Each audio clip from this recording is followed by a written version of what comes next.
से चेंज हो गया है, हमारे लिए बड़ा आलमी है। चंद लोगों ने ये मिल खराब किया, हालांकि मेजोरिटी जो वो ठीक है, ठीक है।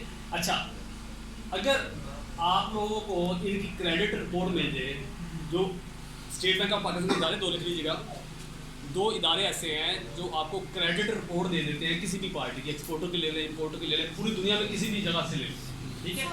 तो क्रेडिट, हाँ सारी कंट्री में क्रेडिट रिपोर्ट आप मंगवा लें। क्रेडिट रिपोर्ट आपने एक्सपोर्टर की मंगाई और उसमें वटी नजदीक हुई कि वाकई ये बड़े से काम कर रहे हैं, इसकी रजिस्ट्रेशन SCCB के साथ है, बाकायदा हजार इदारे के साथ रजिस्टर्ड है और सही काम कर रहे हैं, कोई इसमें उन्होंने फ्रॉड नहीं किया, तो फिर आप करने के लिए तैयार हैं? फिर भी तैयार नहीं है, क्योंकि कोई पता नहीं प्रोडक्ट 2 नंबर भेजे या भेजे। अच्छा, प्रोडक्ट की बात नहीं हो रही, क्वालिटी की बात, पहले पेमेंट की करें, पेमेंट आपको रिस्क हो जाएगा। आप क्रेडिट रिपोर्ट ले रहे हैं तो उससे ये भी पता चल रहा है।